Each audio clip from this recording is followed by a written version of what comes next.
has yet, no.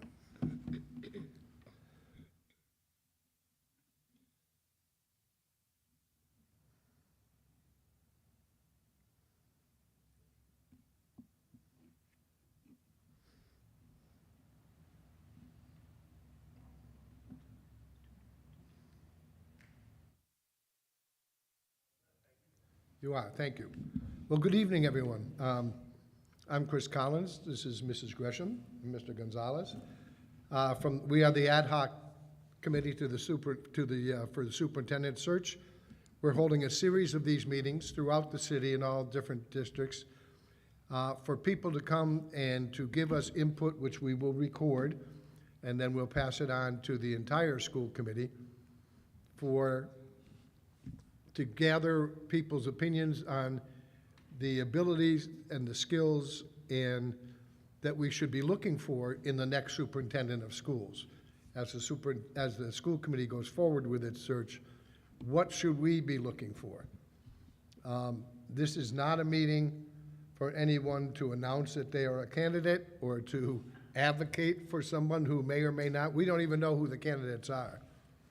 The only reason I'm announcing that is we did have somebody at a last meeting who made it clear, and that's what this forum happens to be for. This forum is for us to listen to you. You tell us what are the skills, what are the attitudes, and what are the experiences you think we should be looking for as we go forward to get a new superintendent. We had a sign-up sheet, but as of yet, nobody has signed up to speak. Did any of the people who just came in want to sign up to speak? It's right here at the stage. You're going to get to be first. How's that?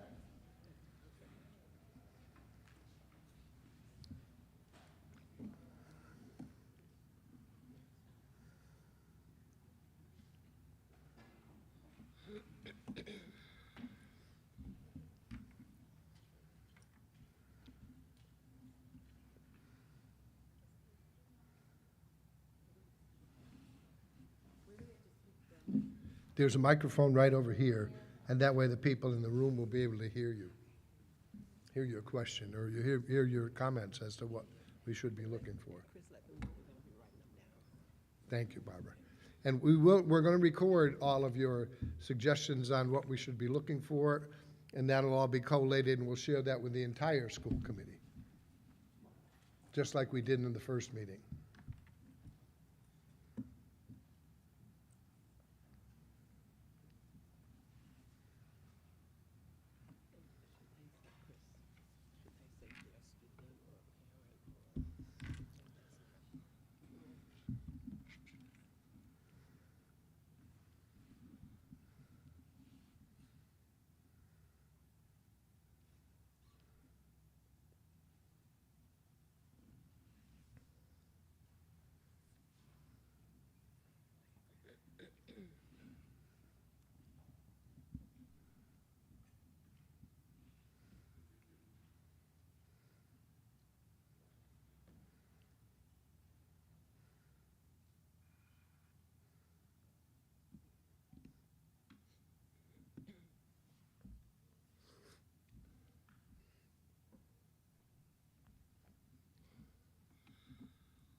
Thank you, Terry. Okay, so the first one, is it Duan Pagan as a student? You can, if you want to go right to that microphone, that way people will be able to hear what you have to say. Good afternoon. So it is my understanding that a committee has been chosen to select our next superintendent. However, there are no students on this committee to represent us. Just the other day, I was listening to one of your meetings, and in this meeting, the main subject was the fact that there were no students. When the school committee met again, the words of you, Mr. Collins, were that we were shocked that there were no students.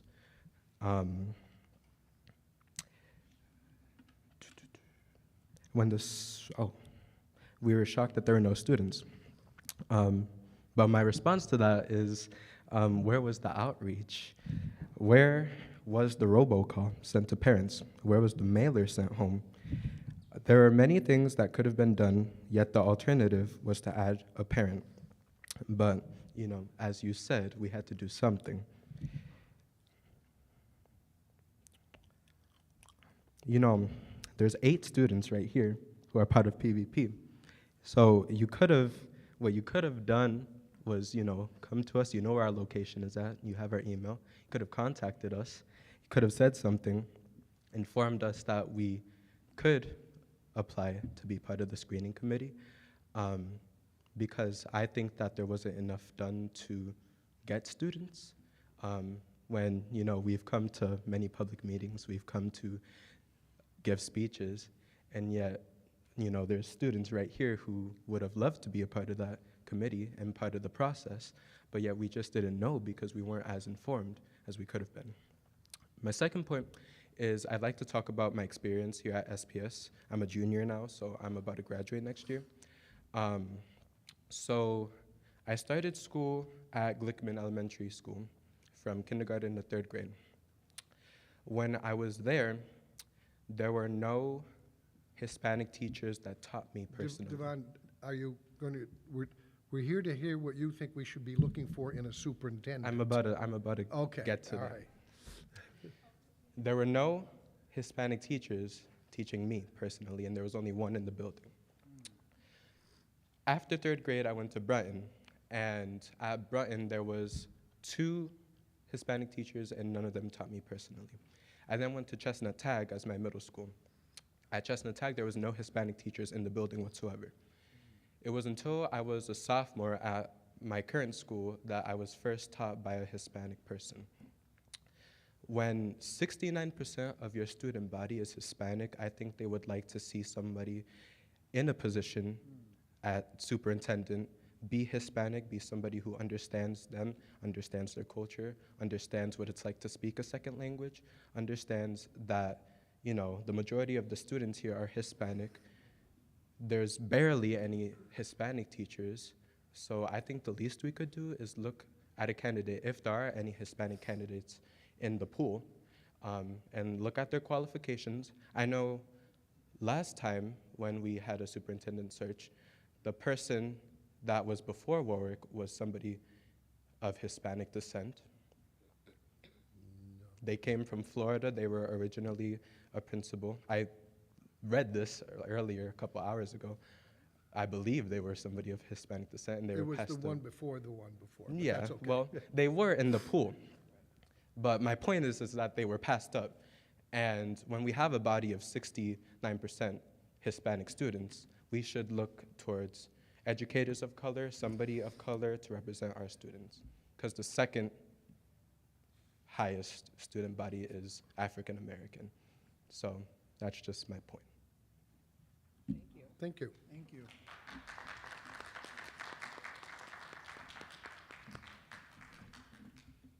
Is it Kelvin with an E, Velasquez, or is that an A? It's Selvin. Selvin. Yep. Good evening. My name is Selvin, and I'm a junior at Putnam and a member with PVP. Some of the things that I learned about the superintendent screening committee was that you guys were looking for students, but I had also learned that you guys had closed the balloting for students to even enter. I'm not sure why you guys would even do that to begin with, because if you guys were looking for students and waiting for students to apply, why would you guys close it for students without having students even being there? I think as Davian had said about sending robocalls or or letters to our parents would have been a wiser and probably more effective action if you guys were truly intentionally looking for students to be part of this committee. The outreach for students was very vague. and I believe that you guys could have done a lot more, and taking your Instagram account to really target our age group. Thank you. Thank you.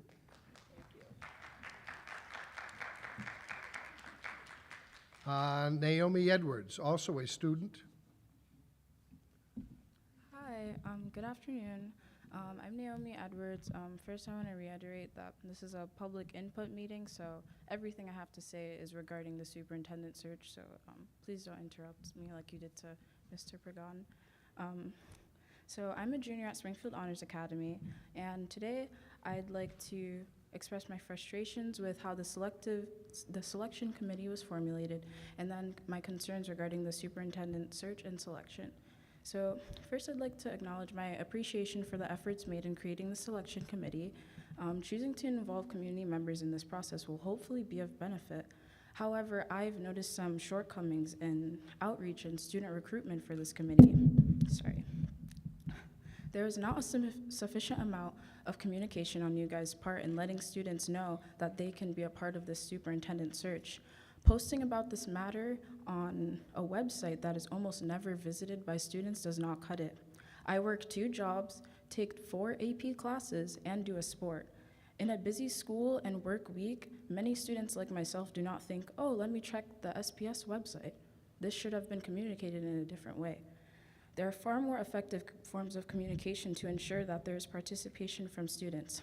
There is no robocall, no email to principals, and no flyers distributed throughout the cities, and I know you can do this. Our current superintendent and mayor often boast about the intellect and achievement of Springfield Public High Schools, so why was it hard to reach out to their students, their educators, or their principals to get students to join this committee? I can say I'm disappointed but not surprised with the district's method of student recruitment, as the selection committee has absolutely no students. Crazy. It's pretty ironic that the superintendent is literally in charge of all Springfield public schools, and not one student being governed is on the selection committee. Be realistic. There had to have been at least one student out of thousands that would be willing to participate. Despite this, I'd like to give my input also on my values regarding who will be chosen as superintendent. The superintendent should be someone who accurately reflects the student body of Springfield. As Davian said, we are predominantly people of color. It shouldn't be someone who's getting hired through their connections, and not someone selected by staff within the not so neutral Springfield Public Schools district. Unfortunately, due to miscommunication, I couldn't be a part of the screening committee that once again has no students, and I would have loved to be on it if I knew I could apply. However, since I couldn't be on the committee, you will see me on every public input meeting, and each time I'm going to demand that there is a person of color selected as superintendent, not through shifty processes and fake titles, but through community voice and an unbiased, independent external search. Thank you, and have a great night. Thank you. Elizabeth Hemingway, parent, I believe. And teacher. Yes. All right. First of all, thank you to you students, because I'm very nervous. So you were very brave. Okay. Mr. Collins, you're probably going to get sick of hearing me, but I am coming on behalf of preschool.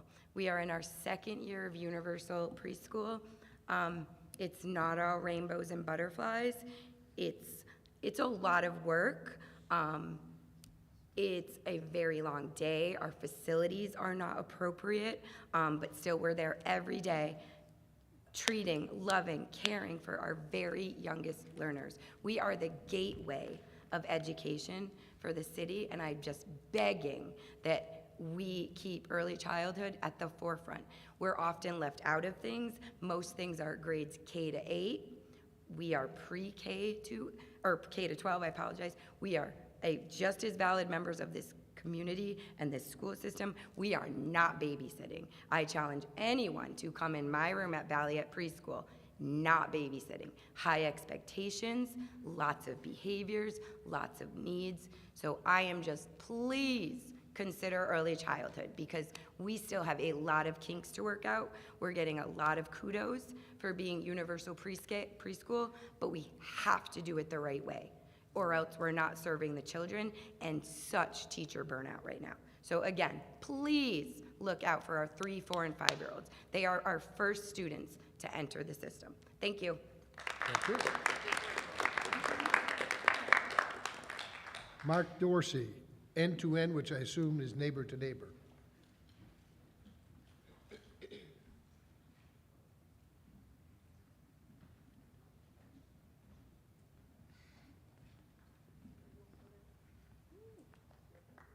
Good evening, Barbara, Chris, Josiah. How you doing tonight? Good, how are you? You know, I originally came here to speak about an individual I had the honor of meeting, but then I believe in people that have courage and people that have passion. And there's a lot of them right here. How many? 1, 2, 3, 4, 5, 6, 7, 8, 9, 10, 12 students came here. Why did they come here? They came here because status quo doesn't work anymore. What we've done doesn't work. This city is run rampant with guns and murders.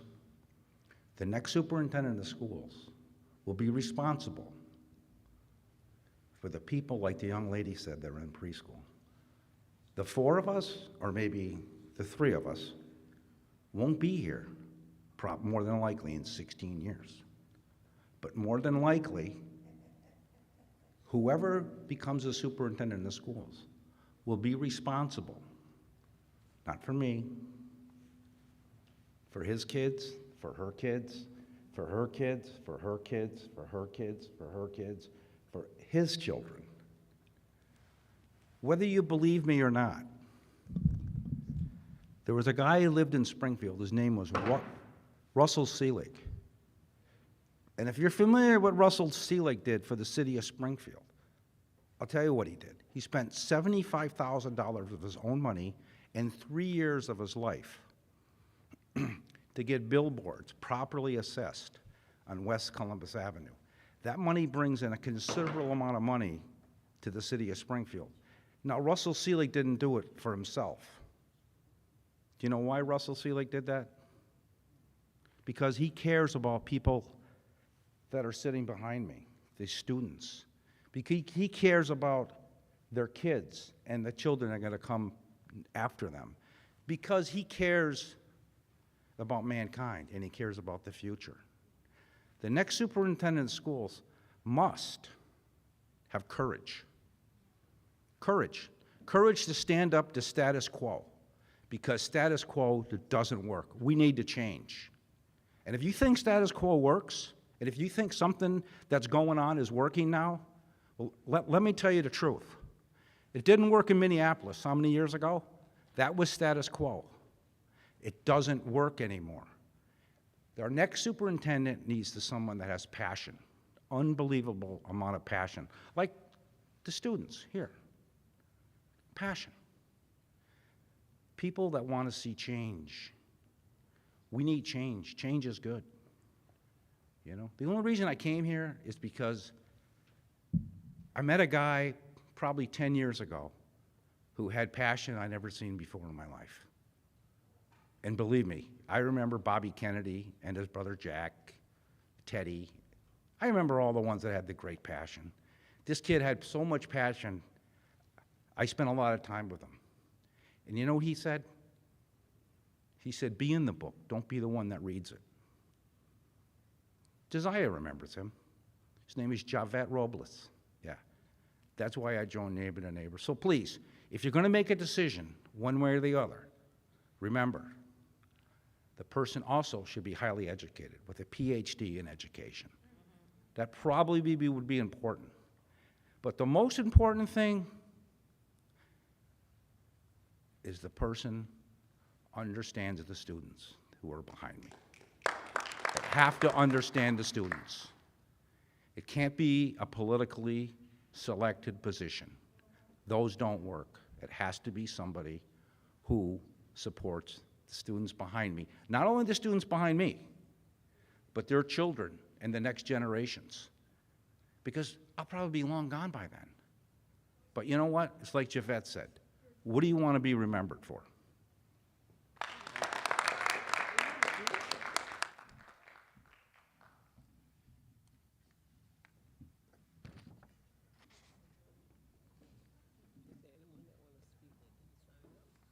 Is there, if there's another one, I'll switch seats with you. Thank you.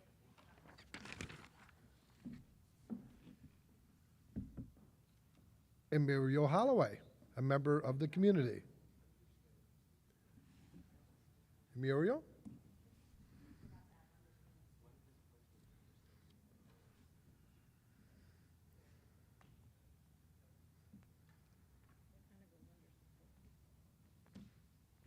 Good evening, everyone. Good evening, Muriel. I really didn't come with an intention of speaking. My plan was to listen and learn.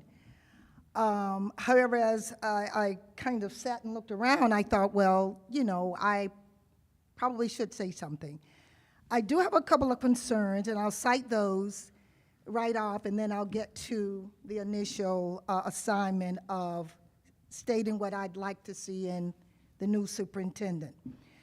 I am just very concerned about the quick turnaround on the search process, because it was my understanding that it's a nationwide search, and I'm like, oh my gosh, when I heard my friend Danny, I worked with Mr. Warwick on the 3rd floor at 195 State Street for years, and when I heard that he was retiring, and I thought, oh my gosh, and then I heard, we're gonna get a new one, and it's gonna be a nationwide search, and it's gonna be boom, boom, boom, boom, boom, and to me, it was just, by May 30, having someone in place, I was just worried about how wide the search is. That's concern number one.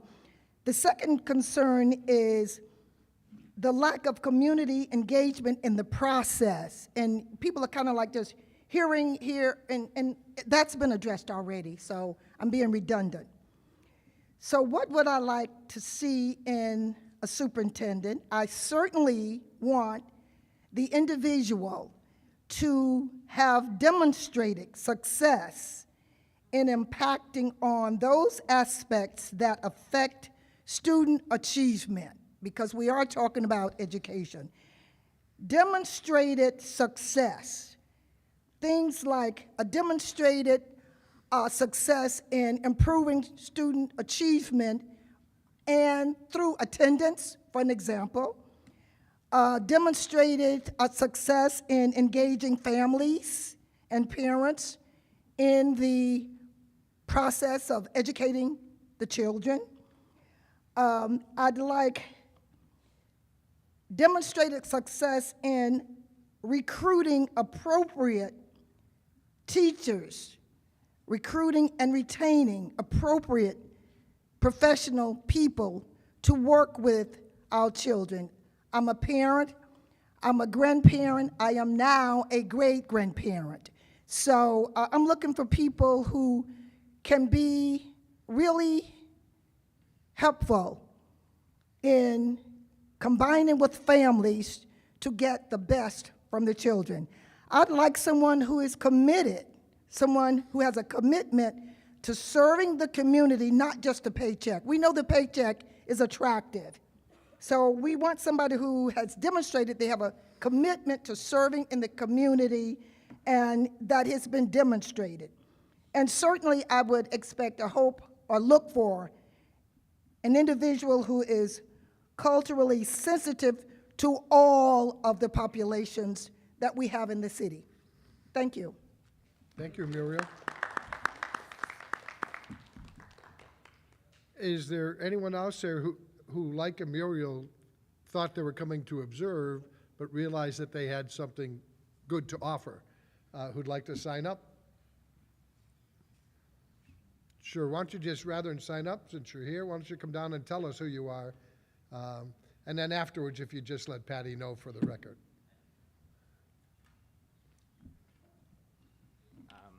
I'm very nervous right now. My name is Micah Orton. I teach at SciTech.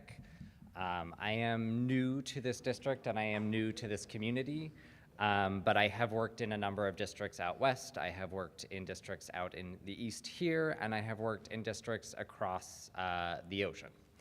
And I have seen a number of ways to do them well, and I have seen a number of ways to not do them so well. And I feel that we as a district are in an opportune moment to make real change. And I am anxious. I straddle two worlds. I am both in a vocational preschool and I work with the high schoolers who wish to work with children. So I straddle two worlds in that area, and I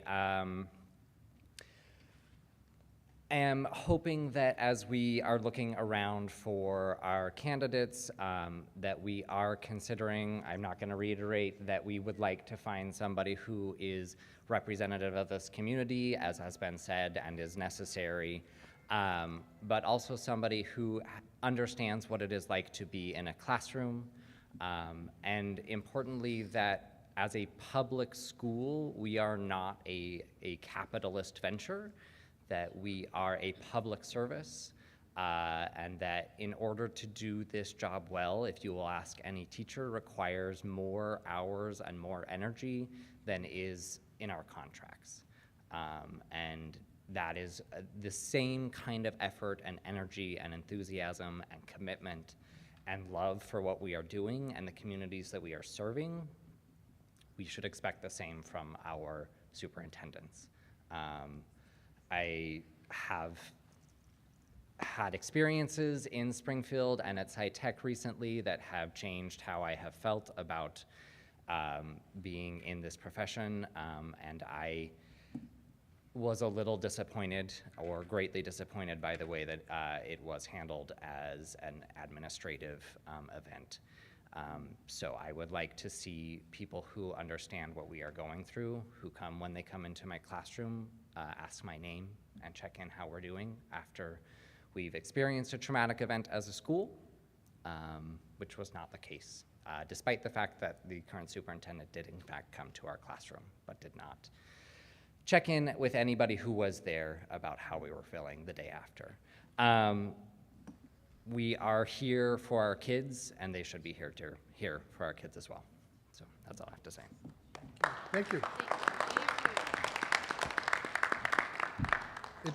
I always find it amazing that people can get up in front of 25 or 30 students who are willing to challenge and go back and forth with them, and then you put a microphone in front of them and all of a sudden they're nervous. It's just find that funny.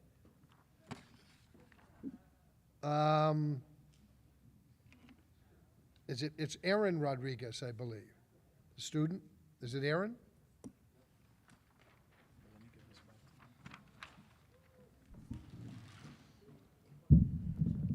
Hello, my name is Aaron Rodriguez, and for starters, I'd just like to challenge that nerves are a real thing, despite rather if you want to go up and talk or not, they're going to get to you either way. So I want to keep this one really short. I think that a lot of stuff has been said here tonight that has definitely been brought into consideration before, both by people that have come up to talk and by yourselves, but I don't really see a lot of action or movement regarding all the stuff that has been mentioned. And I think that's honestly really disappointing, especially when it comes to big events like this where we're looking for a new superintendent. And obviously that's going to be something that affects everyone, students, teachers, parents, yourselves. When it comes to stuff like policies and the safety and level of education that everyone here would be receiving. And for once, I'd just like to ask that despite the nuances and complications that I'm sure there will be, that something is actually done about it. Because as someone who, while not born in Springfield, has grown up here and has lived here for, I don't know, what, 13, 14 years now, I've seen a lot of the same stuff throughout my entire education career. And every time there's said that there's going to be change, it just doesn't happen. So if you're really truly intending to look for a superintendent that, as everyone has said here tonight, understands the student, is willing to have a higher education and keep moving forward with progress, is empathetic towards the students, that this is something you actually try to incorporate, just for once. Thank you.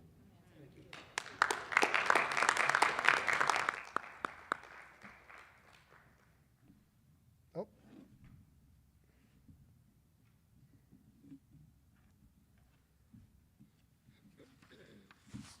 Patty, you don't have to run up here with it. You can just tell us your name. My name is Nikisha Charles. I'm a teacher, an ESL teacher at Rise Academy. No, with an N, Nikisha. No problem. First of all, I want to tell you all you are brave and courageous and wonderful, and I'm glad you're here, and I'm glad you're sharing your voice.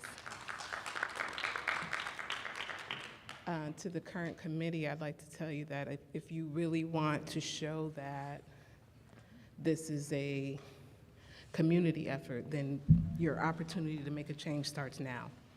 The first thing that you can do is you can have better communication about the 3 additional meetings that are coming up for public input. So in some way, maybe the email campaign or the robocalls, if you really want people to come out, then start here, start now. Put out real efforts to get the word out that these meetings are happening and that you want input on who and what the criteria for the next superintendent is. I think that's step 1. I also think that it is within your control to, at minimum, consider adding a student to the selection committee. You created the deadline, you created the cutoff for when the students are able to apply. You control the timeline, and I think at minimum, you have the opportunity to say, we can still open it up to students to be a part of it.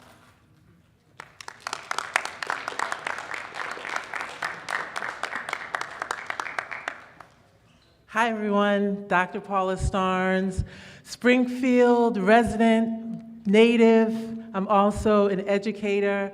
I have a school right in Springfield, and I'm excited because I was trained under Springfield Public Schools, and I think that it's important for teachers, for educators to be able to have a voice in this process. So that being said, I did say before at the last meeting that I've put my hat in the ring to be your next Springfield Public School superintendent, because I think it's important, because I've had a lot of work with our young people in this city. And I think that if we talk about a superintendent, we want to talk about someone who knows the terrain. We want to talk about someone who is really enthusiastic about what's going on in this city. So if I were to add to that list, I would add that the person who would be the next Springfield Public School superintendent would know how to align the Massachusetts State curriculum frameworks to meaningful curriculum that has sensitivity to culture, that includes backgrounds from students from different areas within this city, because each block in this city has a different makeup. So a person from this city would understand the community centers, the churches, all that the students are exposed to and all that the students are benefiting from. So I hope that wasn't too much to add, but the alignment itself, I think, is important. Thank you.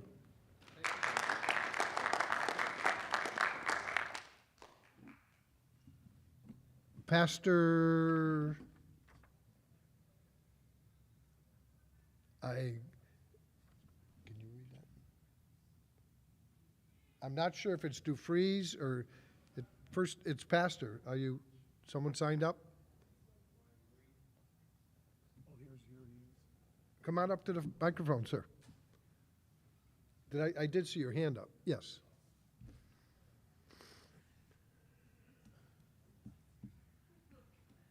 Well, good evening. I am an outsider. I'm not from here, but my family, my children are born and raised here. I came from the city of nation's capital, Washington, D.C., but I've been here since 1990. Originally a native of Hartford, Connecticut. So I've been in the New England area back and forth for a long time, ever since I was a kid. I reside here in the city of Springfield. I've seen the changes over the years. And there's a dark cloud over Springfield, speaking. And the rep is not that great when it comes to support and things changing. Some things remain the same, okay? I'm here to support my friend, young lady just spoke ahead of me, Paula. And since I don't know all the ramifications of what's going on, but one thing I do know that the people that have been steadfast for these children, my kids went to the schools here. So, like I said, I support the group that's here, the originators of the city, okay? I'm a resident here and a taxpayer as well. And personally speaking, I don't think it's right or real simple and plain for an outsider to come in, you know what I mean, for this position. So I'm here for the support spiritually and physically as well as mentally. So I think it's very important, you know what I mean, that people that have credibility and that have a love for the children and the education here, it's very important. And I understand it's a money thing and all of that. See, the thing is that, you know, money's not what makes the world go around, but integrity and all that. And the problem is in our society, we're becoming, we have no fear of God. We're becoming a very selfish society. And, you know, you can't live like that. I don't care who you are. So we have to give an account for God. You know, I stand before God because I'm a God-fearing man. And I believe that change needs to come for the city and many other cities around in the area and across our nation. Amen. Thank you.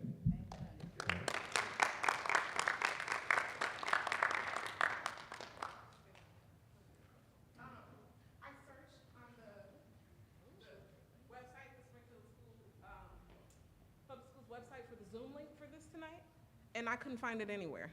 Is that somewhere something that we can put out there? Because if you're not going to come in person, at least you can get online, you can give feedback in that manner. But I looked for that, for the Zoom link for it. I believe you are correct. For some reason, this meeting, they screwed up the Zoom link. The other meeting, we had Zoom without a problem. All the rest of them have been checked out. But I don't see where it's posted where like I can go to this website and find it. So I could see where you, I'll agree with you that yeah, tonight somehow did not get done. okay. But like the one that we had on the 26th was on there, people were able to zoom in. It was on the website. And we will rest assured that on the 9th, the 23rd, and the 30th, they will be up there. Okay. I apologize, you are correct. We found out late in the day that somehow that Zoom link didn't come up. Today, we do need to have Zoom links. Absolutely. Yeah, thank you. But thank you.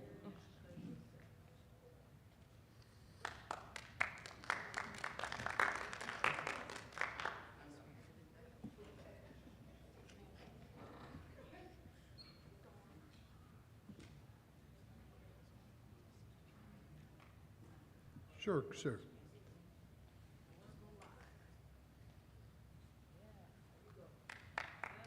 Yeah, my name is Robert Werner, and I'm just a concerned citizen. I have a question, a couple questions. How many students are on this whole search committee? There are no students on the search. Why not? There are no students on the Why search. not? Could you please answer to them more than me? Why aren't there students on the committee? I'm so proud of these students. Well, why? You're not answering the question. Why aren't there students on the Well, committee? as I started to talk to answer your question. Go ahead. You cut me off. So if you'd like me to answer, I'll be Yes. glad to. Sure. The advertisement for the entire search committee was advertised in multiple areas. It was not advertised in one. It was announced in all the schools. It was on television. It was in the newspaper. It was a very robust outreach to get people to sign up to come on the search committee of all, whether it be students, whether it be parents, whether it be teachers, of all categories. And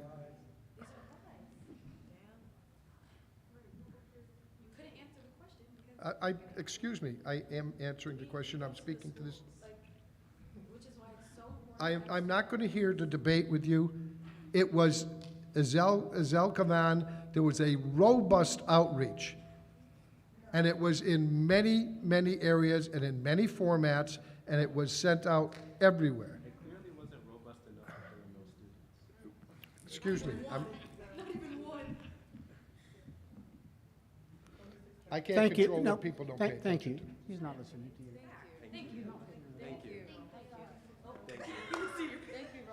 I'm not going to argue.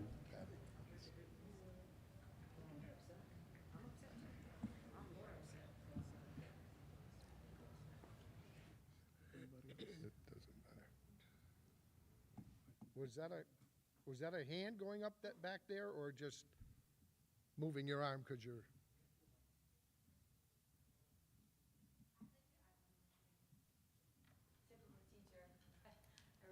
There's always one thing more to say. I just want to add, just because I haven't heard it yet, I want someone who is looking out for the mental health of our kids from age 3 all the way up. Because I'm seeing it at 3 years old. These kids live in a crazy world I can't make sense of. And you can't study, you can't perform, you can't even build the block tower if you are just in a constant state of poor mental health. So we need way more of that. And like I said, from pre-K right on up. That's it. Thank you. No, thank you. Thank you. It's an excellent point.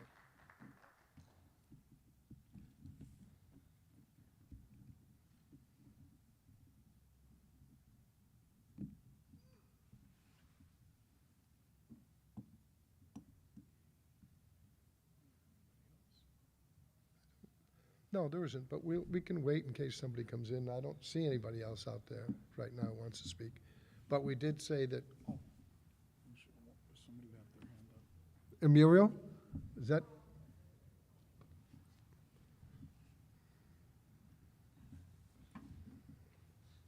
I don't know if there's an opportunity to ask a logistics questions relative to the search process. Sure. Okay, so it's a nationwide search. Yep. There's a committee of an X number of people who will review the applications. There's a selection committee that is Right. made up of community members, teachers, principals, No parents. Okay, so that there's a selection They will- committee. Right. And how many, a total of how many people? There's 13 on that committee. 13 people on that committee. They will interview applicants who have successfully, who meet all the qualifications of the posting. They'll interview them. Okay, so any individual who applied for the position that meets the qualification of the position as described will be interviewed by that 13 people. Yes. Okay. All right. That's not the final decision. They will interview, and then they will send to the school committee, here are the top candidates, in our opinion, from the pool, and they'll send that on. They can send from 3 to 5 names on. Okay, so that 13 individuals will look at all of the applications and determine, based on what they see, that 3 to 5, or there should be a number on it, would actually go to the school committee, and then the school committee will make a choice out of those. The school committee will also interview those people. We'll do public interviews. Right, okay. At this point in the process, as with all superintendent searches, Right. it is private. Right.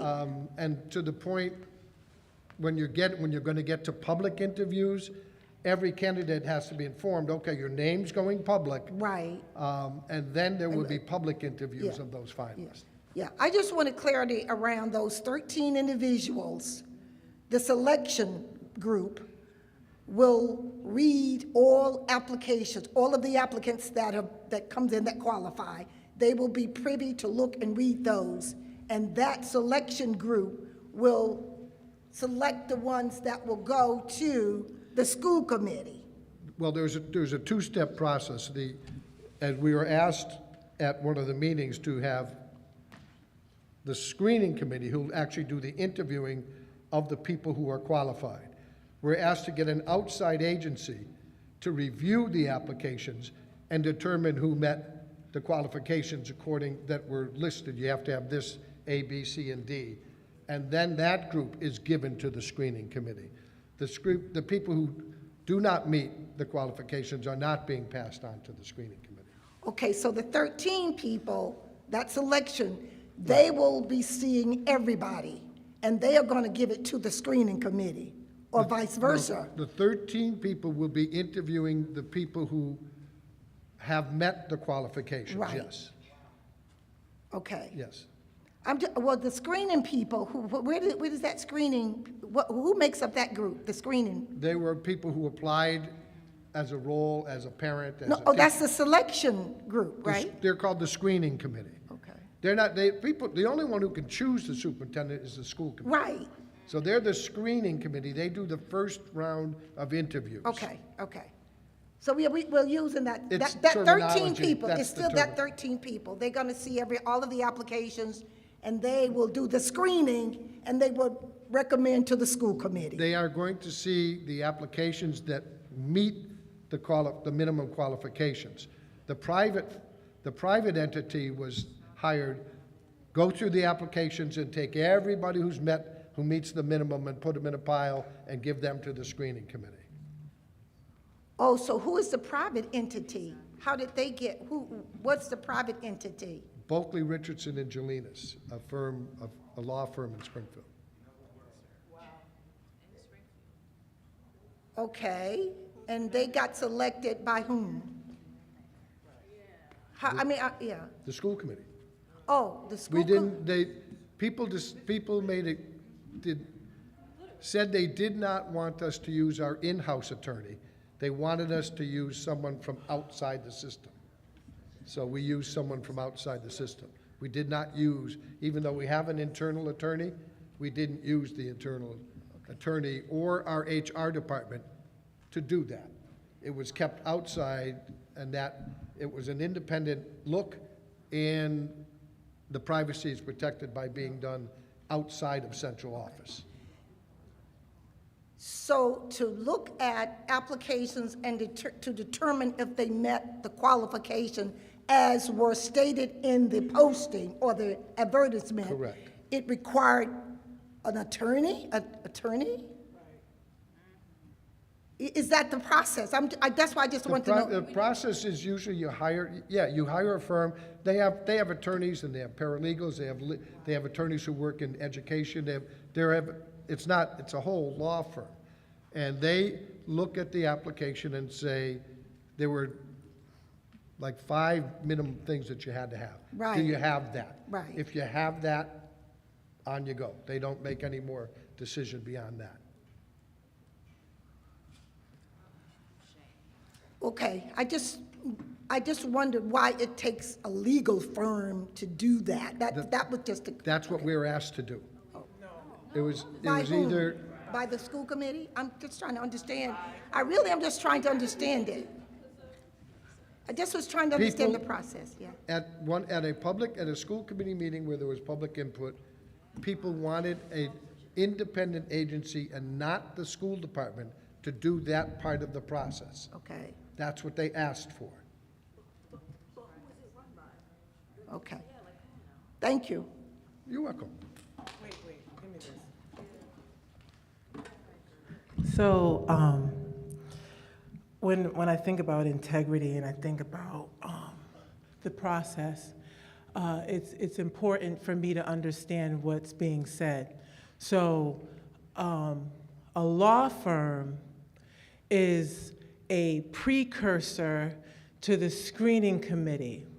So a law firm would look at me as a licensed superintendent who started a school from scratch and is now an intramural district through the state, would look at my credentials and see that I bought a former Springfield Public School building, would look at my credentials and see that I've been in education and a supervisor at a college on top of coaching teachers in this district. This law firm would look at my credentials and potentially say that I'm not qualified. The law? I don't know yet, because no one has told me whether I'm qualified or not, but I can assure you that I'm qualified. And the reason why I stand before you, sir, is I've seen a lot of things go on in this district over the past 20 years. I've seen a lot of lying, a lot of deceit. I've been subjected to a lot of deceit. And I sit there and I listen to yet another layer of deceit. I drop the mic.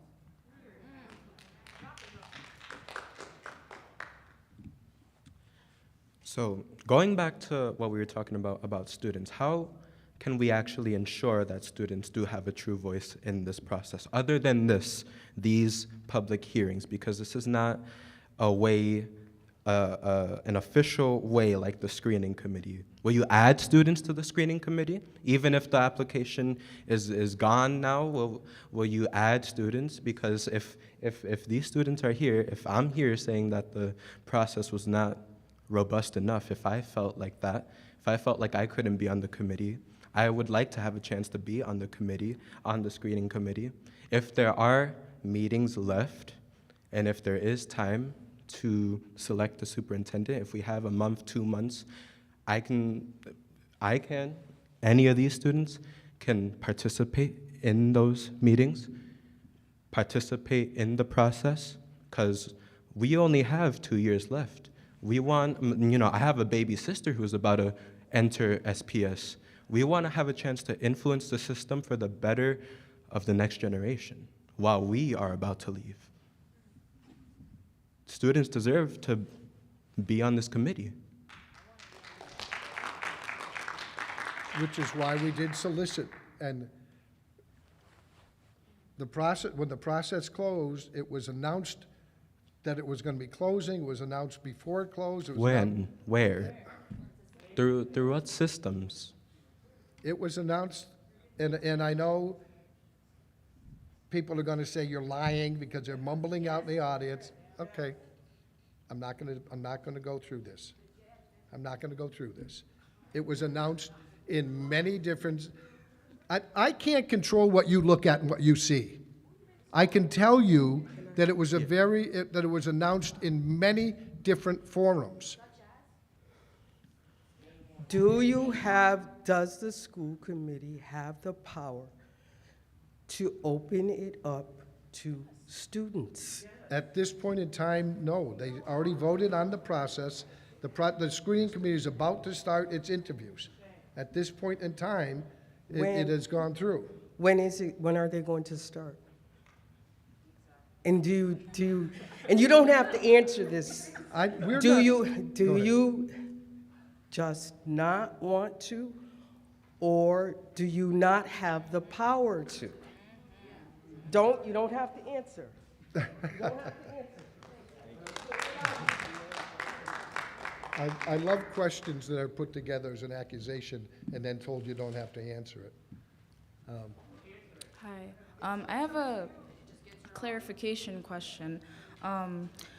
So I just want to know, you say there is robust outreach in schools, but I have students here from multiple schools in the district, and there was no robust outreach. There was nothing to the principals. I actually had a conversation with my principal, and she was confused as to why I wasn't there, so why there were no students on the thing.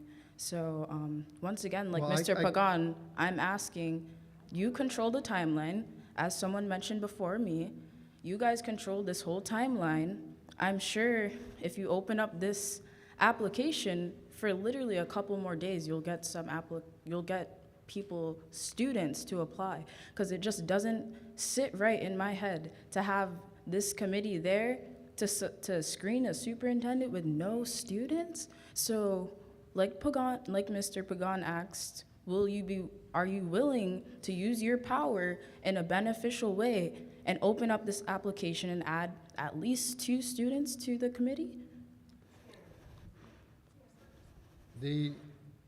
I don't know why your principal doesn't know, because I do know that okay. Go ahead. No, I'm not going to bother, because you don't want to hear it.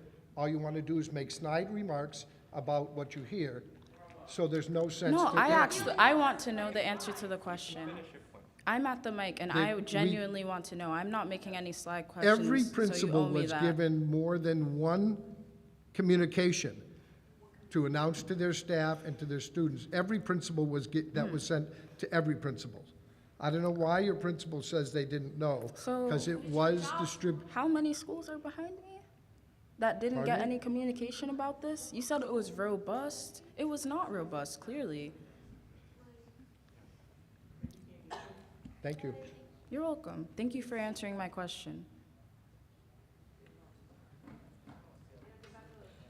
like Miss Edwards said, there's many schools here. There's many schools here, and if she's saying that the principals were not adequately contacted about the system, and given, every principal wants to see their students succeed. Every principal wants to have their students be allowed the process of our government. And if she's saying that the principal of our school is not adequately informed about informing their students that they could be in this process, then I don't think it's right to say that what she's saying is wrong, which is what you were just implying. No, I was telling you what the process that we followed. Well, no, She's telling me I'm wrong when she's saying that her principal wasn't contacted. So, but you said, oh, I don't know why.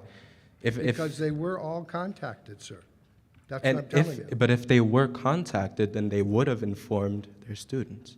They were all contacted. They were. I'm not going to argue with you. On more than one occasion. On more than one occasion? On more than one occasion, yes. Okay, whatever you say.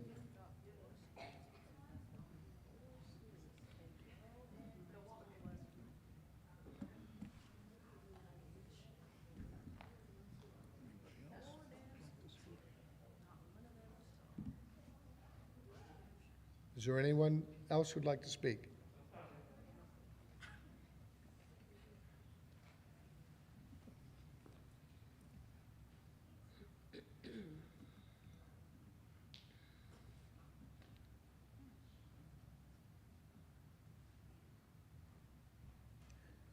So I would just like to know, where do we go from here? So we have the students here, they have a desire to be part of the process. And you're saying that that's not possible. So what was the purpose of this meeting? Just for you to tell us that they don't matter? Because that's what I feel. I'm an educator. I have little ones that I'm in charge of, and I want them to become productive citizens and part of the process. And we have young people who want to be part of the process.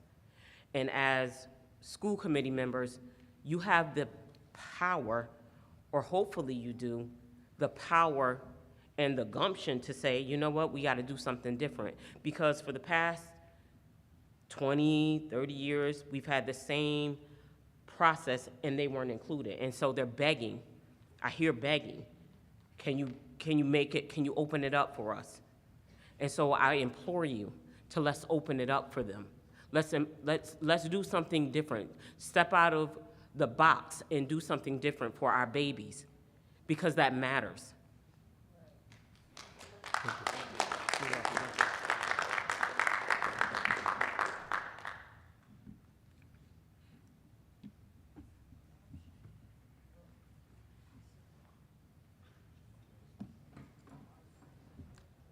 So, I know you're probably tired of me, but so I would just like to sum up the attitudes of ourselves, the adults in the room, educators in the room.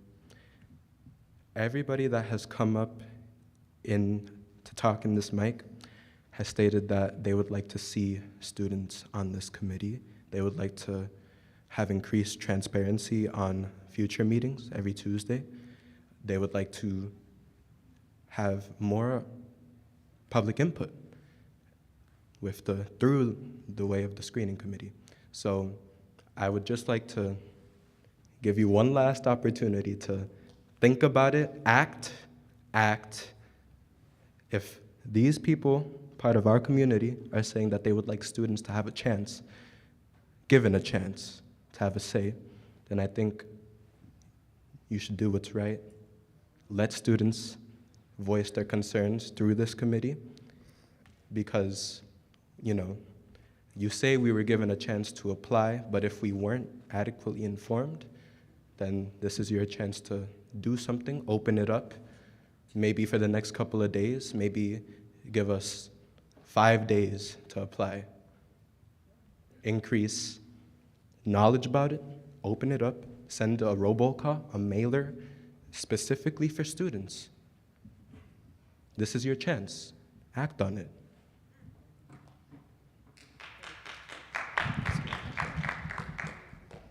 Hi, my name is Destiny, and originally I wasn't going to speak, but after hearing everyone come before me, I honestly have been very inspired. You, Mr. Collins, just stated that there was robust calls and in many aspects to have students apply and to have students represented. That's clearly false, because I can tell you that we don't just represent ourselves. We represent the people outside, we represent our peers, we represent the people that are coming up. I guarantee you right now that if you go outside and you ask a central student if they knew about this, they are going to say no, because it was not robust. No students know. Not just myself that I didn't know, not just Davian who didn't know, not just Naomi who didn't know. No one knew. And it's not on the principals who did not know either, because while Naomi said that our principal did not know, we have Putnam in the room saying that theirs didn't know either. We have countless students saying they did not know. And like said previously, and I know you're probably getting tired of hearing things repeated, but it seems that that has to be the thing, because we have to repeat ourselves so much. Like said before, we aren't just here for ourselves, because at this point, I'm going to tell you that I'm not even doing this for myself. I'm out of here in less than 2 years. I'm not doing this for myself. I'm doing this for the people that are coming up. We deserve representation. We deserve people that understand us and understand our needs in every aspect, academically, mentally, physically, every aspect. And so we are asking you repeatedly to do what we know we deserve. That's to have students represented, to open this up, and to let at least 2 students come join the committee, because we know what we deserve, and we know that to have an actual adequate search, we need students to truly be represented in the way that we deserve. Thank you. Thank you. Now, the purpose of this meeting is to take input on what you want us looking for in the, it is not to reopen the process, it is not to bait the process. As a matter of fact, the night that the entire process was voted on, all of you were there. And it was that the entire timeline and the entire process with all of this in it, including the makeup of the committee and what was going to be on the committee, that was all stated in a public meeting that you attended. So we're not debating, sir. That part of the process took place. Input was taken. There were some changes made. As getting an outside firm is one of the things that was brought up that night. That the entire process was debated with a large audience there, and we went through the entire thing, and it was set. The process was set. These meetings are to take input from the public on what you think we should be looking for in the person, not to debate the process.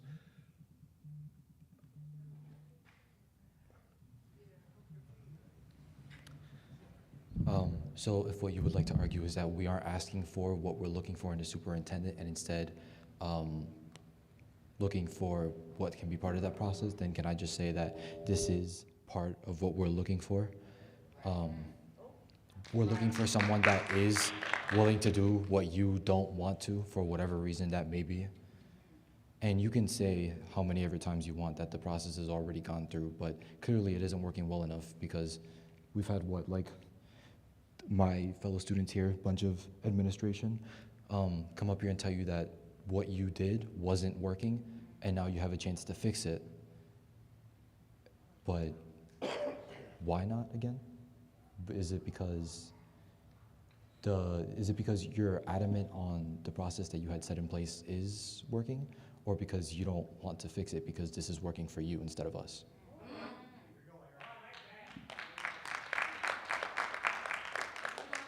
Thank you.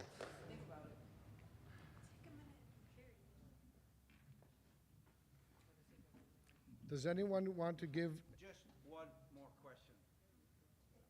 School committee member Collins. In 100% transparency, the law firm that's doing the search is Buckley Richardson, correct? Correct. Melinda Phelps was an employee there or is an employee there? Was in the past. You believe there's no conflict of interest at all? No, she's not involved in the process. She's been eliminated from the process.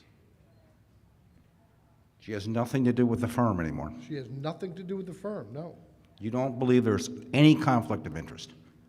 No, we do not believe there's conflict of interest. Was there any other law firms that were interviewed for the position? We had 2 law firms that we utilized services of. We went to one of the law firms, the local one. The other one was a Worcester firm. We went to a local firm.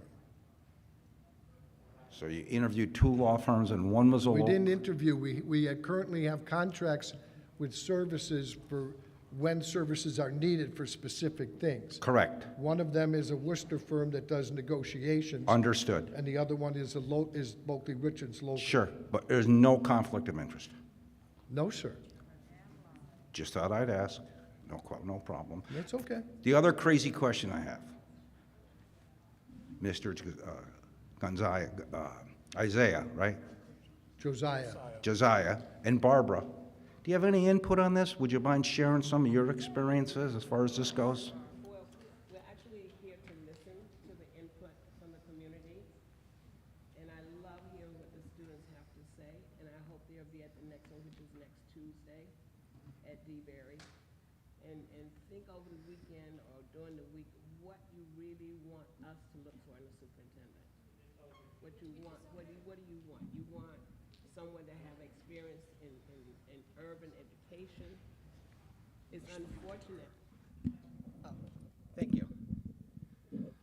It's so unfortunate that for whatever reason there was no students, because we was looking forward to have students on the search committee or the search team, because it's important to have your input.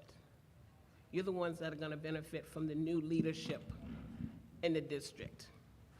So it was heartbreaking to me when we realized there was no students on that applied or went through the process.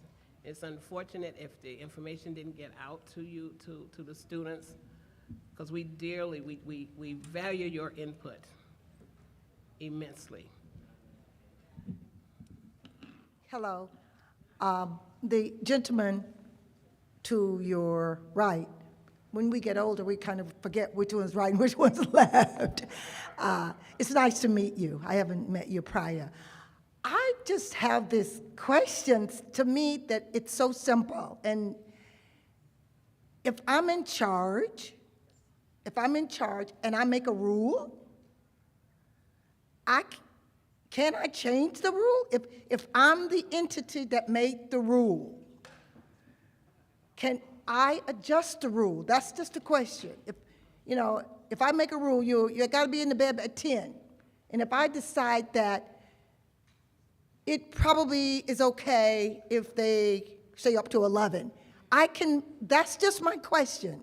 As we think about the importance of validating each other and validating people from the community and validating and giving agency and embracing that from students. That's just my question. If you make the rule, does the sky fall in if you adjust it? Sometimes we extend deadlines because we didn't get what we were looking. I know there's been applications for positions and you didn't get what you wanted in that initial process. So the process gets opened up again. And my simple question is that a possibility?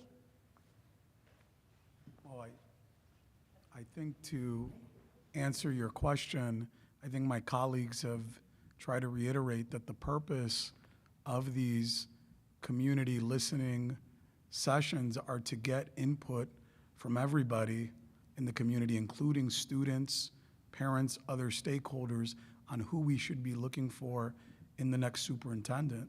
So all the input that we're taking about being representative of the student body, being understanding, being passionate, being courageous, some of the notes that I took down here, all that information is going to be aggregated, and we are going to utilize that as one of our many tools in evaluating the next superintendent of schools. But to answer more specifically to your question, as an elected body, yes, there are certain rules that we can change, as an elected body that we can change, but it's also important to understand that we've started the process and there's so many pieces, a part of this, to everybody in the public that my colleagues would agree on, that are in motion, be it folks that have already applied since then. The application deadline has stopped. The training of the screening committee has already commenced with our legal form. And many of you asked the question, well, why didn't you guys do something the night of? My colleagues and I, we wrestled with this in public. Folks can go back to the meeting. We wrestled with this. Mr. Collins did, Ms. Gresham did. We wrestled with this. And we said, well, what are we going to do? We have no students that applied. How do we make this work? And we had, I want to say, over 50 individuals that had applied to be a part of it. Then our other colleagues, when we presented to the full committee, they had the similar expressed interest. And we said to them in that evening, Ms. Gresham had made the suggestion to do a parent. I concurred with her. I said, I think this is the fix. These are the option and the solution that we had in front of us. Are the decisions that we make as a public body always perfect? Will they always appease everybody? I don't think so, but I think we're trying to do this in a way that is inclusive of everyone by having all these listening sessions so all of you can inform us as to what we're looking for in that next superintendent. And I think a lot of the feedback that we received, to Ms. Gresham's point, it's noted.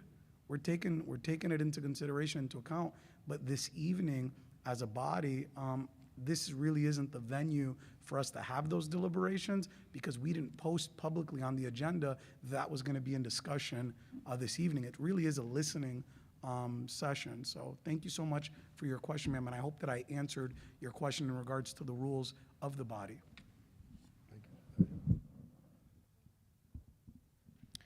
So we're still glad to listen to anybody else who hold up. thinks that they have a quality that we should be looking for in the superintendent.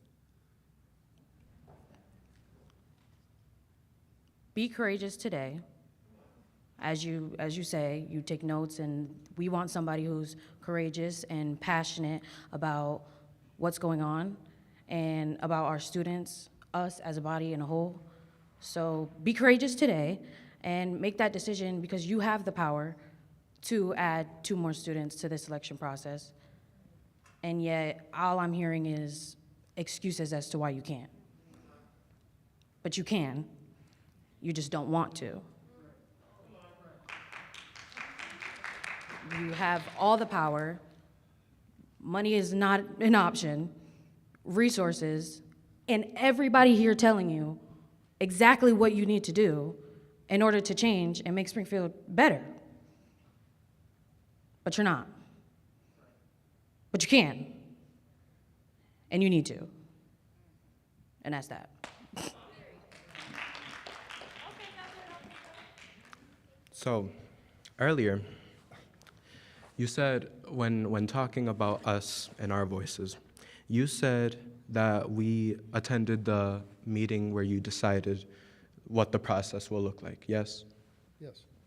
You said, your words earlier were that was an open meeting. However, my memory is, in tip-top shape. I have a really good memory. And I remember that at that meeting, when I had something to say, you personally, Mr. Collins, said, "Sir, this is not an open meeting. You can't talk." They remember that. I remember that. I'm here now, and I'm here to voice my concerns. I think what we want in a superintendent, someone who will listen to the students, because clearly you aren't right now. We want a superintendent who will go into the schools, sit down with students, monthly, to actually understand, have transparency, understand what we go through every single day, understand our process, and just openly be transparent with us as students. That's what we want in a superintendent, because clearly you're not listening to us, so we hope that they can when you choose somebody. Thank you. Thank you. Is there anyone else who wants to add a quality that we should be looking for? That actually was a quality he was asking for. Someone that has experience in having communication avenues with students. So that was an excellent quality, by the way. Anybody else?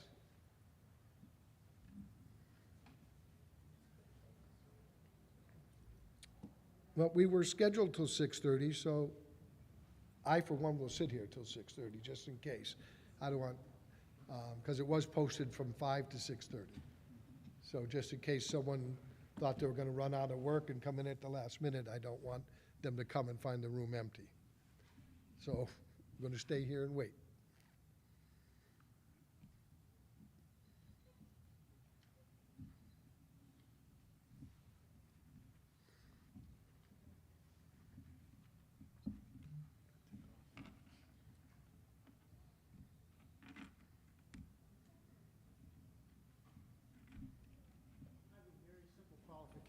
Very simple qualification.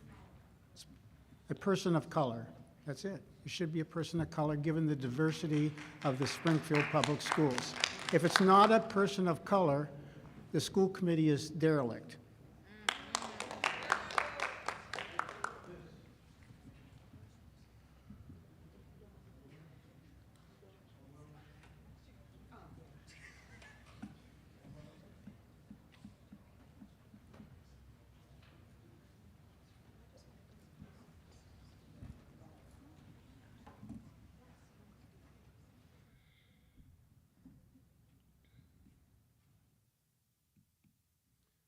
Oh, as long as we've got a moment.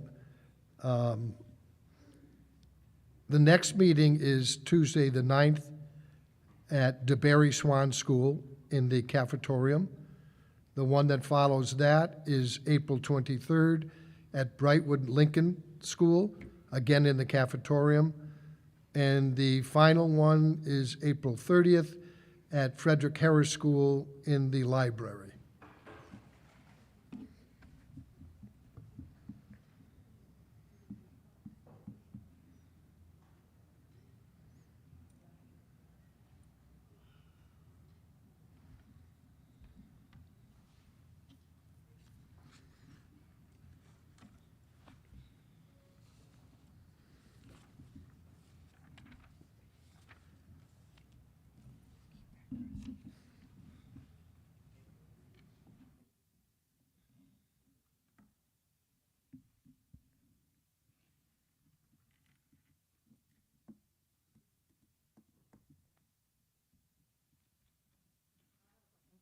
So the purpose of next Tuesday's meeting, I want to know exactly what it is, and specifically this one wasn't to get more student voice on the The committee. purpose of the meetings are for the public. Specifically and- next and Tuesday, right? Just making sure. All of the meetings, all of these meetings, the purpose of these meetings were for any students, anybody in the public to come and express the qualities, the skills that we should be looking for in the next superintendent of schools. That was the purpose of all of the information gathering. What are the skills, the qualities, and the expertise we should be looking for in the individual that we have to hire? That's what these meetings are for. Okay, just making sure. Hi, I'm back. If I am correct, what we say in these meetings, obviously you're listening with your ears. However, in the legal process, I guess what the public forums really bear no weight if we aren't on the screening committee. What we're saying here does not bear any weight because clearly we have a room full of people telling you something and you as a public servant are not listening. So that just shows me, as someone who has listed some qualities, that those qualities are probably not going to get adhered to. But that's it. And once again, I will ask you to reopen that application because I think I'm a great student and I think I'm qualified to be on that committee. And had I been informed of it, I probably would have applied and hopefully been on there. Thank you.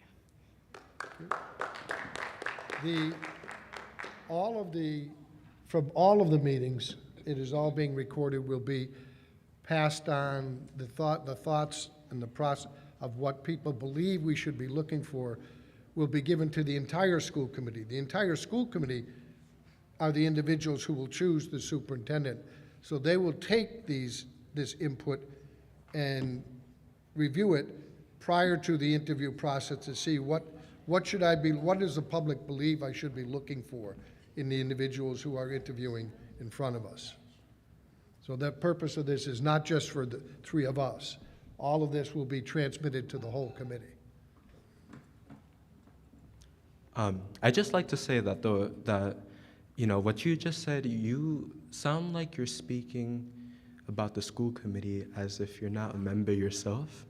You can vote on who the next superintendent is. You, the three of you, do have the power to influence the next generation of students, us, the next year. So just act like you are gonna vote on this.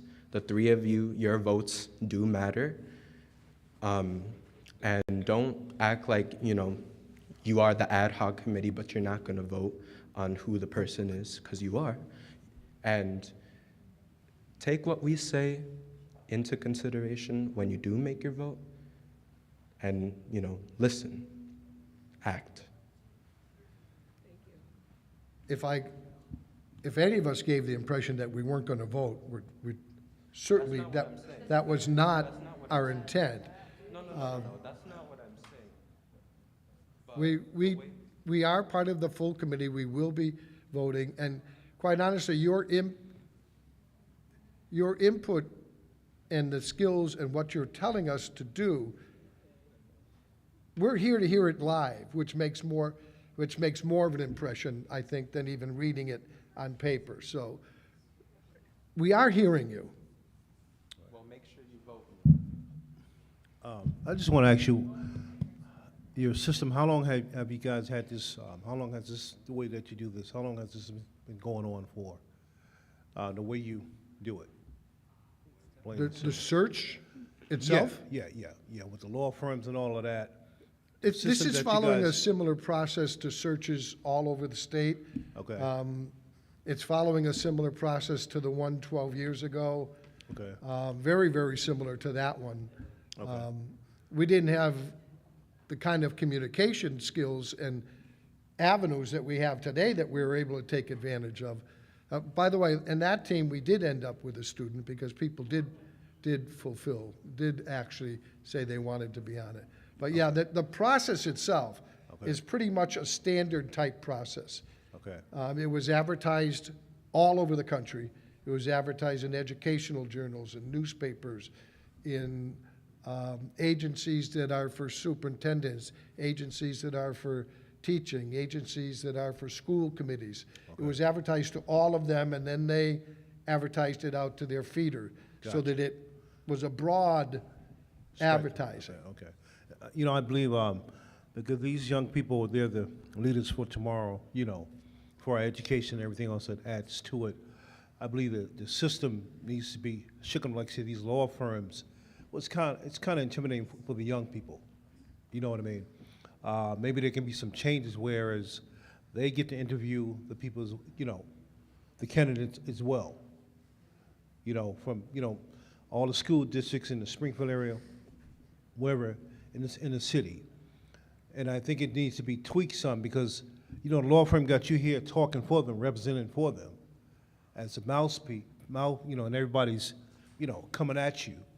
And they're back, they don't care because they have the system already in place.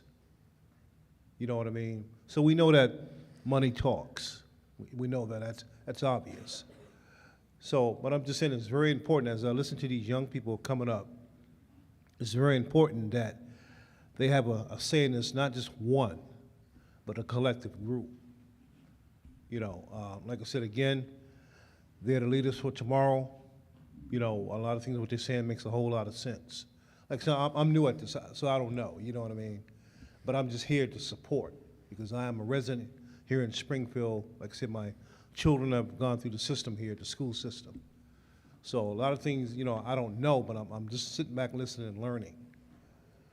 But the thing is that, again, these big companies, they don't care. They put you up there, and no, you're getting attacked from all angles. I get the whole thing.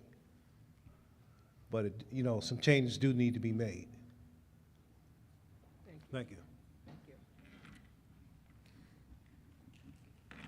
So, we know that each one of our students have emails. You guys went to the meeting, and all I'm saying is, why do we depend on the actual principals to divulge the information to them instead of sending it out to the students directly? That's a good question. Right, because you all have emails and you use them. So why didn't we go directly to the source instead of going through a middleman, hoping that the information would get to them by happenstance? Communications of all things that go on in the department go to the principals who disseminate it through all of the communication skills in their building. I don't know that we have everybody's email, number one. I don't even know if that's a possibility. I don't know that we do. I don't know that we don't. I don't even know if that's technically a possibility.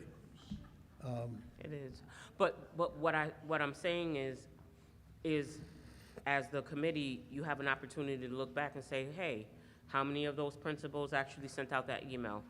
Can we go back and investigate that? Because obviously there's a breakdown. There's a breakdown in communication, there's a breakdown with them, it's a breakdown where they don't have the opportunity to be part of the process if it stands as is. And as the school committee, again, I implore you to go back, research, make sure that they are part of the process because it's important. It's important. And I don't say that just because word of mouth is a powerful thing, but the word of mouth didn't reach them. So we got to do something different for them. I love you guys.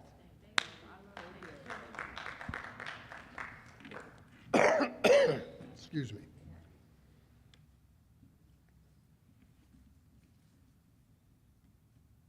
Is it 6:30? I don't know. Nope, it is. Okay, we have reached 6:30. I haven't seen anybody new come into the room.